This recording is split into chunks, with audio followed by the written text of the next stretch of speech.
Bora lá, gente. Bora para a parte 2 dos conceitos básicos.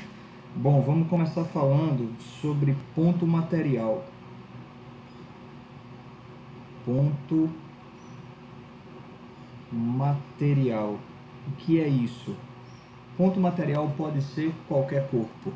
Basta que ele tenha dimensões que podem ser desprezadas dentro do dentro do estudo que você está fazendo. Deixa eu dar um exemplo. Pensar em um caminhão viajando numa estrada que vai de Recife até Caruaru. Você pode pensar na velocidade do caminhão, quanto tempo ele vai gastar durante a viagem, mas você não vai se preocupar com o tamanho dele. Apesar de quando a gente está perto do caminhão, a gente acha que ele é algo grande, sei lá, 20 metros de comprimento, alguns caminhões eles podem apresentar, aí esses 20 metros de comprimento, eles podem ser desprezados numa distância de, por exemplo, 100 quilômetros. Então não preciso parar para pensar no tamanho do caminhão para calcular quanto tempo ele vai gastar para sair de Recife e entrar em Caruaru. Então, ponto material é qualquer objeto que pode ter as dimensões desprezadas. Mas quando o tamanho do objeto é relevante, ele não vai ser chamado de ponto material, ele vai ser chamado de corpo extenso. Bota aqui corpo extenso. Um exemplo de quando um objeto pode ser considerado um corpo extenso, eu posso parar para pensar também exatamente em um mesmo caminhão que tem 20 metros e vai atravessar uma ponte de tamanho 50 metros. Para calcular o tempo que esse caminhão de 20 metros vai gastar para atravessar uma ponte de 50 metros, eu preciso levar em consideração o tamanho do caminhão. Para pensar, olha, qual é o tempo que o caminhão gasta para começar e depois terminar de ultrapassar a ponte. Deixa eu tentar mostrar isso com um desenho, que fica mais fácil de visualizar. Imagina aqui uma estrada. Está aqui a estrada. Aqui embaixo a gente pode ter água. E para poder conectar uma parte da estrada a outra, a gente precisa construir uma ponte. Então vamos dizer que essa linha em vermelho representa a ponte. Pronto. Mas suponha que essa ponte tenha um comprimento de 50 metros. E o caminhão quer atravessar essa ponte. Aí pensar aqui no caminhão.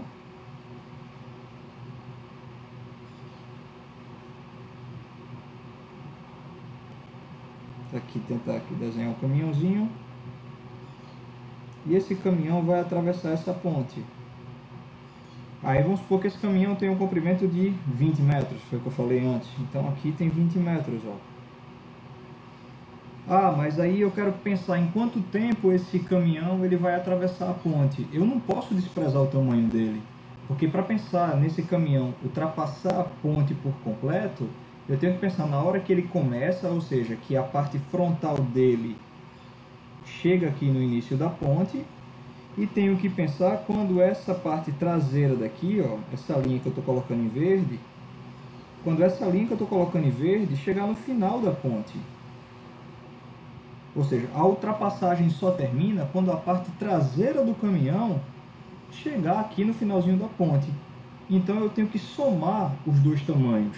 Ou seja, o tamanho do objeto que você está observando, ele tem que ser levado em consideração. Ou seja, eu tenho que somar esses 20 metros com os 50 metros da ponte. Então, esse tipo de situação, o caminhão ele vai ser chamado de corpo extenso.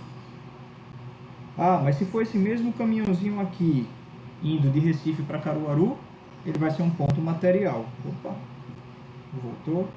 Pronto, apagou tudo, mas não tem problema. Enfim, aí ele vai ser chamado de ponto material. Outro conceito importante para a gente pensar e levar em consideração sempre que estiver estudando física é o de referencial. Referencial. Normalmente, quando a gente pensa em um problema de cinemática, a gente sempre visualiza da seguinte forma: a gente olha, vê o problema passando de perfil, né? Imagina aqui um caminho e um objeto se mexendo sobre essa estrada E o referencial que a gente adota normalmente é um referencial parado no chão, vendo o problema de perfil. É a forma mais comum, né? Mas o que é que acontece? O que é o referencial? Esse observador aqui é o que eu estou chamando de referencial.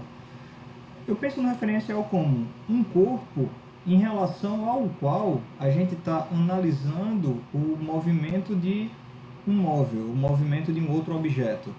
Então, por exemplo, esse observador aqui que eu estou destacando, porque o observador, aqui é o meu observador, ele é o referencial adotado para analisar o movimento dessa bola daqui. Então, ele é o corpo em relação ao qual a gente analisa o movimento de um outro corpo. Vamos pensar em outro exemplo, de dois referenciais diferentes. Vamos pensar no movimento de 3 objetos. Vou apagar aqui.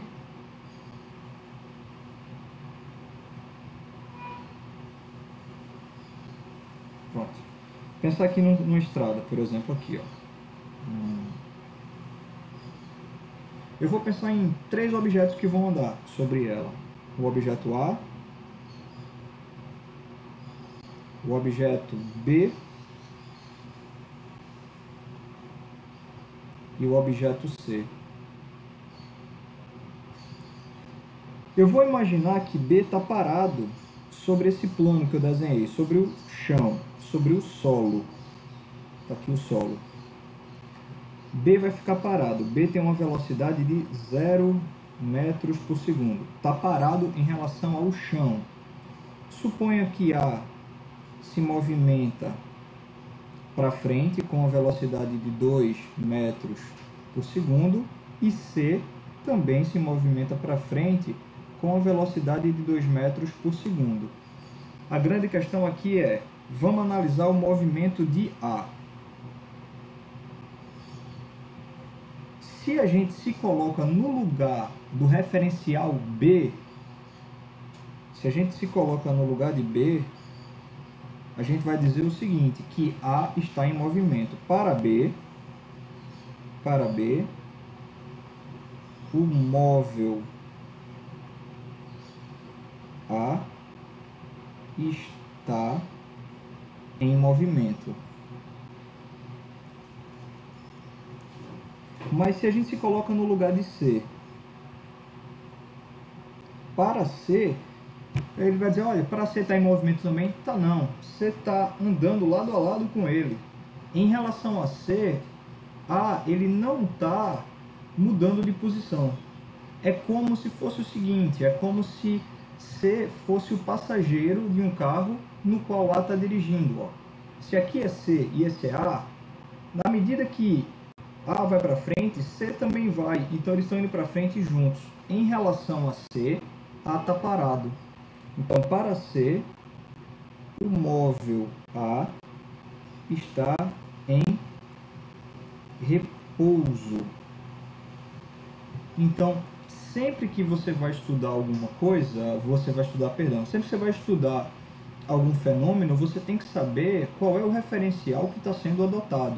Porque para referenciais diferentes, você pode ter movimento e repouso. Por exemplo, A em relação a B está em movimento, mas A em relação a C está em repouso. Joia? E trajetória, que é outro conceito básico também.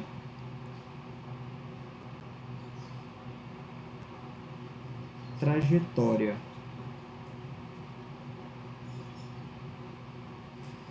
Imagine que uma bolinha está quicando no chão e você conseguiu capturar várias imagens do movimento dessa bola. Por exemplo, suponha que tem uma bolinha que começou aqui e você tirou várias fotos sucessivas. Então essa bolinha, vamos supor que ela fez o seguinte movimento aqui.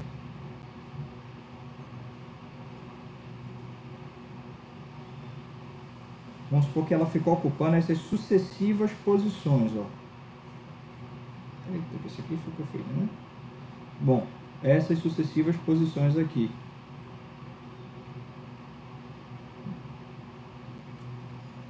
Obviamente, né? Se você está olhando o problema de perfil, o seu referencial está aqui, né? A gente está aqui paradinho olhando para ela.